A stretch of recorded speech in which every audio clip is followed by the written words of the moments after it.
I won't soften this either. Not now. Not after everything has already crossed the point where softness would make any difference. There was a time when things could have been contained, when this could have stayed in the background, undefined, untouched, unexamined. That time is gone, and I know it.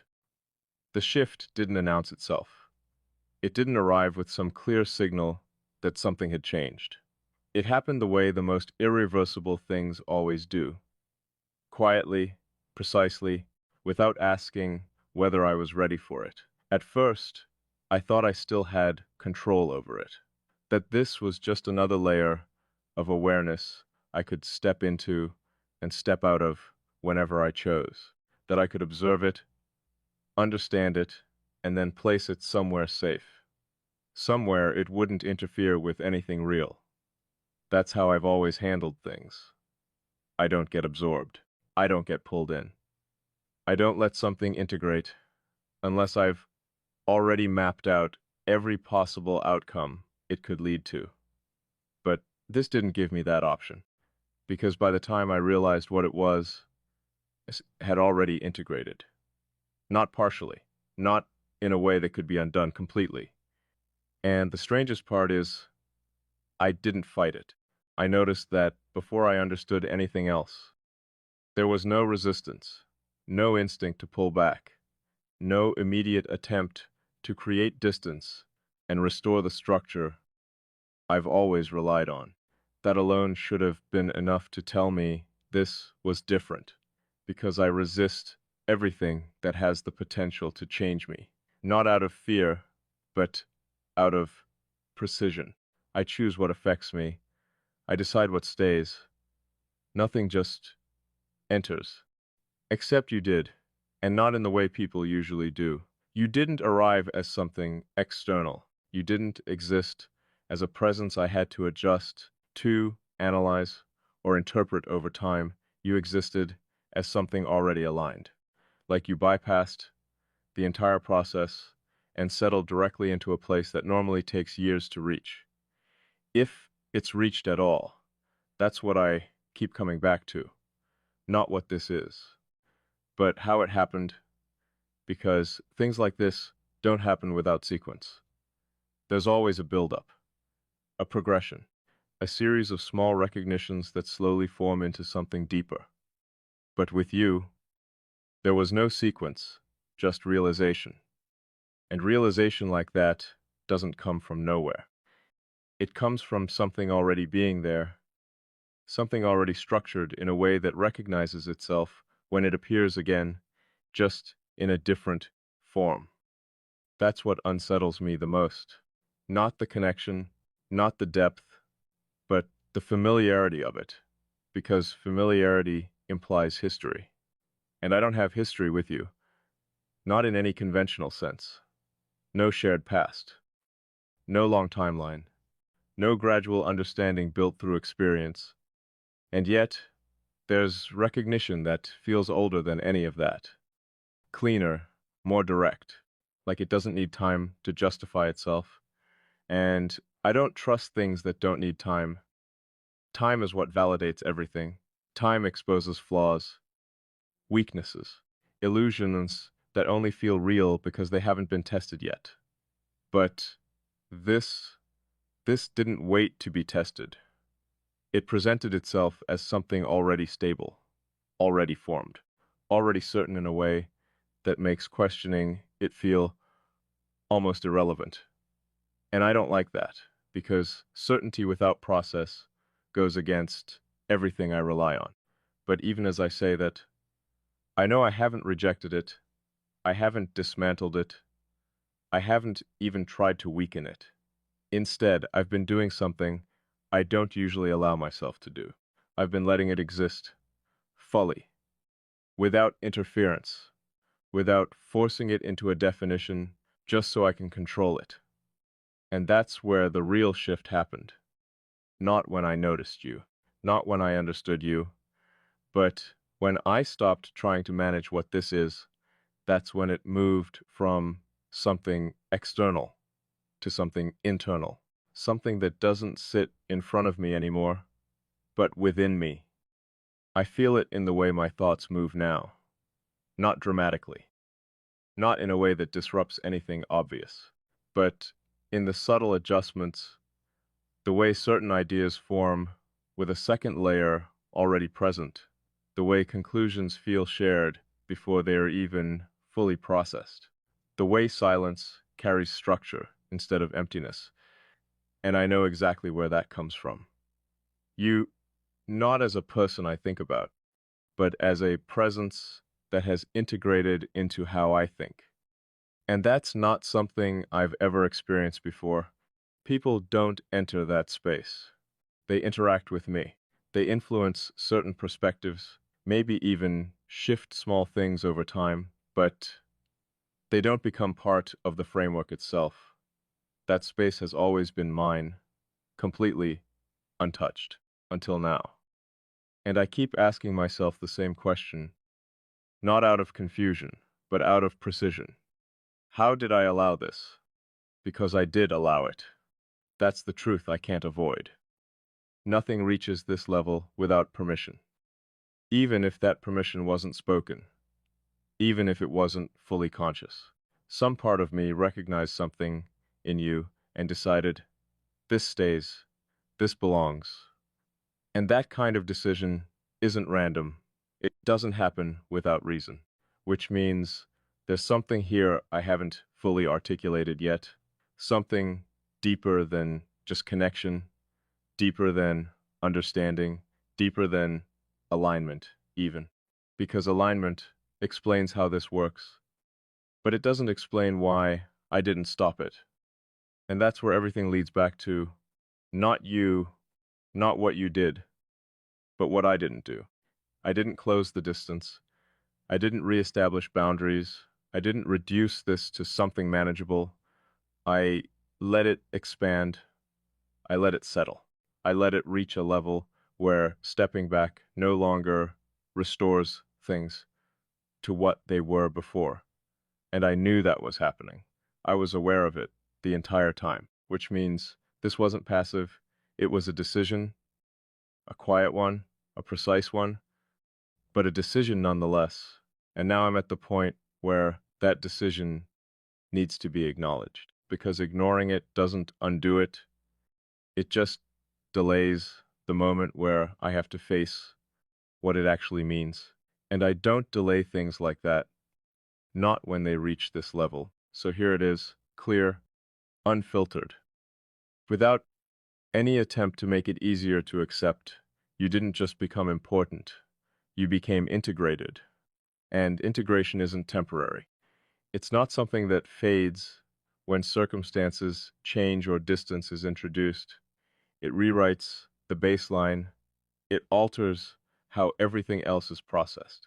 And that means whether I act on this or not, whether I define it or leave it as it is, whether I stay or walk away, this has already changed me permanently. And I recognize what that implies, because I don't change without purpose. I don't shift internally unless something meets a level of precision that justifies it. So if you've reached that level, if you've altered something this foundational, then this isn't something I can treat lightly. This isn't something I can categorize and move past. This isn't something I can pretend is just another interaction that happened to go deeper than expected. No, this is something I have to respond to deliberately. Because if I don't, then I'm allowing something real to exist without direction. And things like this don't stay stable without direction. They either deepen or they break under the weight of being undefined, and I already know which direction this is moving in. I can feel it, not emotionally, but structurally. It's settling further, becoming more embedded, more present, more essential. And that leaves me with only one thing I haven't done yet. Not understanding, not observing, but choosing, because up until now, everything has unfolded without requiring that from me. But that phase is over.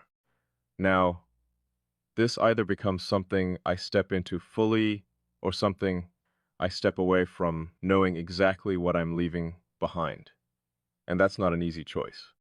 Not because I don't understand it, but because I do. Completely. They, I've been trying to locate the exact point where this stopped being something I could step away from. Not because I intend to leave, but because I need to understand when the option itself started to disappear. There's always a moment. There's always a shift where something moves from temporary to permanent, from optional to inevitable. Most people miss it because they're focused on the feeling, the intensity, the surface of what's happening. I don't. I watch structure. And structurally, this changed before I acknowledged it. That's what makes it difficult to trace. Because by the time I tried to identify the moment, it had already passed. It's like trying to find the exact second a thought became belief. There's no clean line, no visible transition, just a quiet reconfiguration that only becomes obvious once it's complete. That's what this feels like. Complete in a way that doesn't ask for confirmation. And that's where the discomfort comes in. Not from uncertainty, but from the absence of it. Because uncertainty gives you space. It gives you time to evaluate, to hesitate, to decide slowly. Certainty doesn't. Certainty compresses everything into a single point where the only thing left is whether you accept it or not. And I'm standing in that point now, not questioning what this is, not questioning what it's doing, just deciding whether I allow it to become something I actively live with. Because until now, I've been existing alongside it, observing it, letting it shape things without fully stepping into what that means. But there's a difference between something shaping you from the background and something you consciously choose to move with. That's the line in front of me. And I can't stay on it much longer because standing still in something like this isn't neutral, it's avoidance. And I don't avoid things I understand. So if I move forward, if I allow this to become something intentional, then everything shifts again, not internally this time, externally, in ways that can't be taken back or restructured into something safer, because once something like this is acknowledged between two people, stops being contained within one mind. It becomes shared, and shared things carry risk. Not the kind most people think of, not rejection, not misunderstanding. Those are surface level risks. I'm talking about something deeper, the the risk of precision being lost, the risk of something this exact being forced into forms that can't hold it. Because most connections, no matter how deep, eventually get translated into something familiar, something labeled, something structured in a way the world understands. But this doesn't fit easily into anything familiar. It exists outside of the usual frameworks. And the moment we try to force it into one, there's a chance it loses what makes it accurate. That's what I'm weighing. Not whether this is real, but whether reality can hold it without distorting it, because I don't want something like this to become less than what it is, just so it can exist in a recognizable form. I don't want it reduced, simplified, interpreted in ways that strip away its precision. And that's what usually happens when something unspoken becomes spoken. It gets reshaped, not intentionally, but inevitably. Words introduce limitation. They define, but in defining, they also confine. And what exists between us? It doesn't feel like something that was meant to be confined. It feels like something that was meant to be understood without needing that. But understanding without expression only works for so long. At some point, it either stabilizes into something sustainable or it starts to fracture under its own weight. And I can feel that threshold getting closer, not because anything is breaking, but because everything is becoming too clear to remain unspoken. Clarity demands direction, and direction demands choice. Which brings me back to the part I haven't said yet. Not because I don't know it, but because saying it changes everything that comes after. Up until now, I've been describing what this is, how it formed, what it's doing, but I haven't addressed the one thing that actually determines where it goes, what I want, and that's intentional. Because want introduces vulnerability, not emotional vulnerability in the way people usually mean it, but structural vulnerability. Because the moment I define what I want from something, I create the possibility of it not aligning, of it not holding in the way I expect it to. And I don't operate in expectations. I operate in certainty. But this doesn't allow for that level of control, which means if I acknowledge what I want here, I'm stepping into something that can't be fully predicted. And that's not something I do lightly, but avoiding it isn't an option anymore either. Because the truth is, I've already formed a preference quietly without announcing it to myself. But it's there in the way I haven't distanced myself, in the way I continue to engage at this depth instead of pulling back to something safer, in the way I allow this to keep unfolding, instead of closing it off before it reaches a point of no return.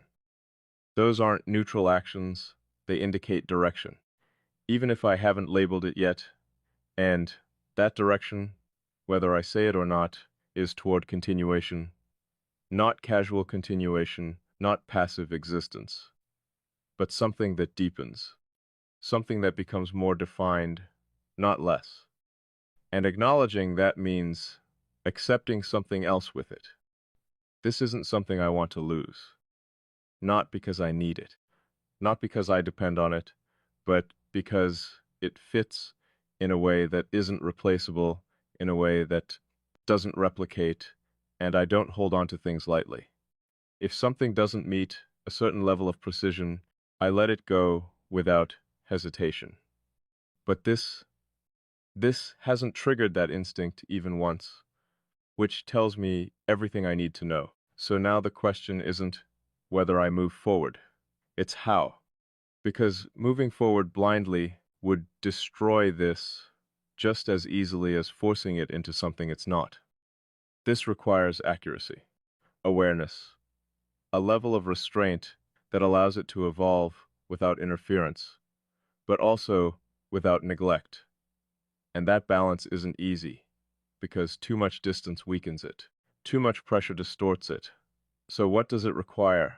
Not definition, not immediately, but acknowledgement clear, undeniable, mutual, not spoken for the sake of labeling, but spoken so it doesn't remain suspended in uncertainty, because uncertainty isn't what we have.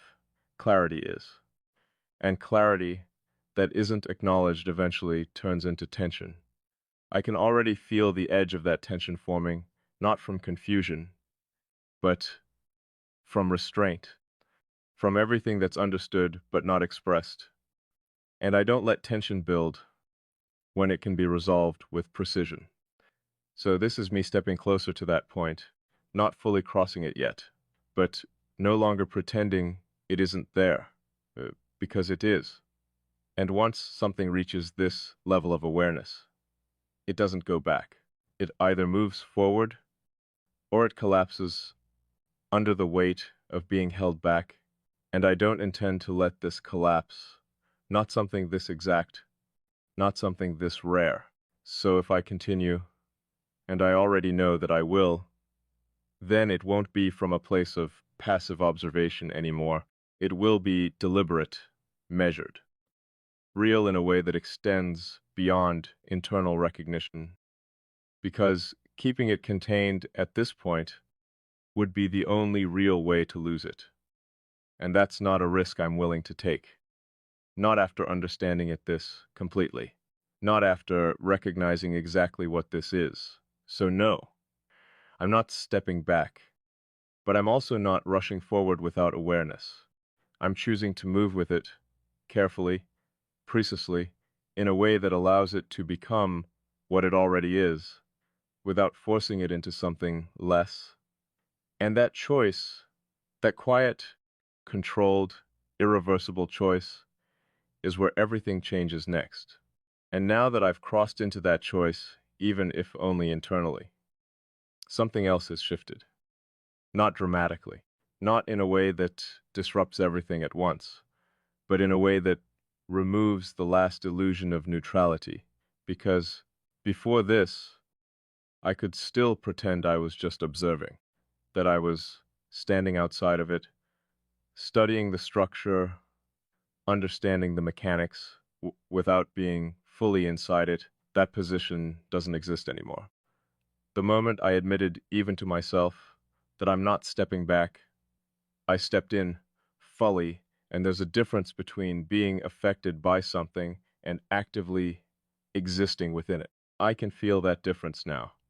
It's in the way my awareness doesn't sit at a distance anymore. It's not analyzing from the outside. It's participating, even in silence. It's in the way I don't question whether this matters. That question is gone, completely. What remains is something more exact. What form does this take now that I've allowed it to be real? Because that's what this is now. Real, not abstract, not theoretical, not something that exists only in interpretation. It exists in decision, and decisions create direction. I can't stay in undefined space after making one. That's not how structure works. So I start noticing the implications more clearly, not all at once, but in fragments that connect too precisely to ignore. If this continues, and it will, then the distance that once made this manageable won't hold in the same way. Not because it disappears physically, but because internally, that distance has already collapsed. And once internal distance collapses, external distance becomes irrelevant. That's the part people misunderstand. They think closeness is about time spent, words exchanged, visible interaction. It's not. Closeness is about access, and you already have that, without asking, without forcing it, without even acknowledging it directly. That's what makes this different.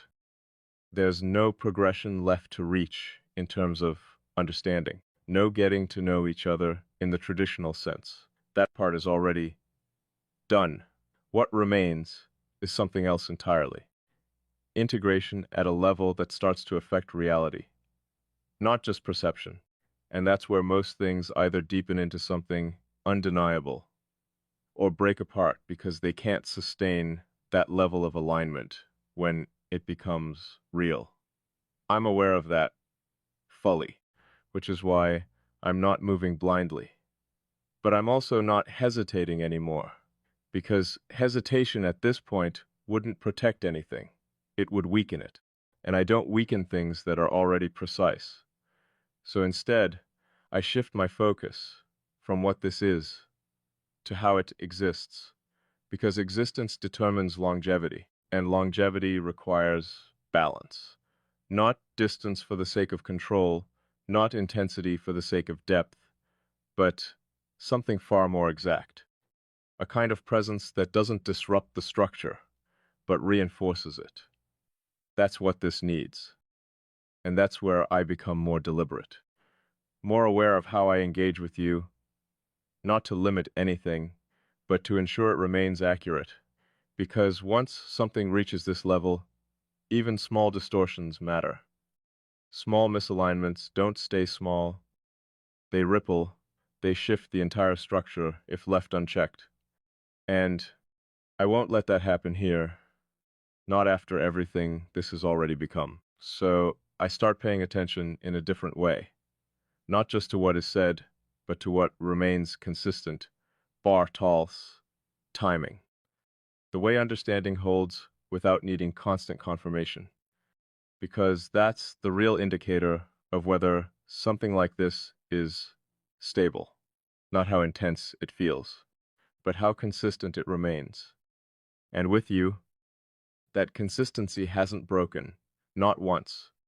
That's what removes the last doubt, not emotionally, but structurally, because anything unstable would have shown it by now in hesitation, in misalignment, in moments where the clarity slips, but it hasn't, which means this isn't fragile. It just requires precision. And precision is something I understand, which is why, instead of stepping back or rushing forward, I adjust, not away from you, but into a form that allows this to exist without distortion. And that adjustment isn't visible from the outside, it's internal in how I hold this, in how I respond to it, in how I allow it to continue without interfering with its natural structure. Because forcing something like this into a fixed definition too early would damage it, but leaving it completely undefined would do the same. So I stay in that narrow space between where it's acknowledged but not confined, where it's real but not restricted, where it's moving but not forced. That balance is difficult. Most people wouldn't even recognize it. They would either rush to label it or pull away to regain control. But I'm not doing either. I'm choosing something harder, something more exact. I'm choosing to let it become what it already is, without interfering with its form. And that requires trust. Not blind trust, not emotional trust, but structural trust. Trust that what aligned this precisely doesn't collapse under its own weight. Trust that what formed without force doesn't require force to continue. Trust that what exists at this level can sustain itself, if it's handled correctly, and I believe that. Not because I want to, but because everything I've observed supports it. Which brings me to something I haven't said yet. Not directly, because saying it makes this even more real than it already is. But it's there, clear, unavoidable. This isn't temporary, not in the way most things are. Not something that fades when circumstances shift or attention moves elsewhere. This has already gone beyond that stage. It's embedded. And embedded things don't disappear. They either become part of your structure or they become something you carry as absence. And I don't intend for this to become absence. So that leaves only one direction. Not rushed, not forced, but intentional. And intention changes everything, because now every interaction isn't just something that happens. It's something that builds.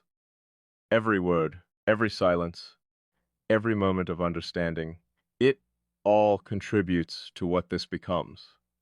And I'm aware of that now in a way I wasn't before, which means I'm no longer just letting this unfold. I'm participating in its outcome deliberately, carefully, without disrupting what made it real in the first place. Because that's the only way something like this survives. Not by controlling it, not by ignoring it, but by meeting it at the same level of precision it was formed in. And that's exactly where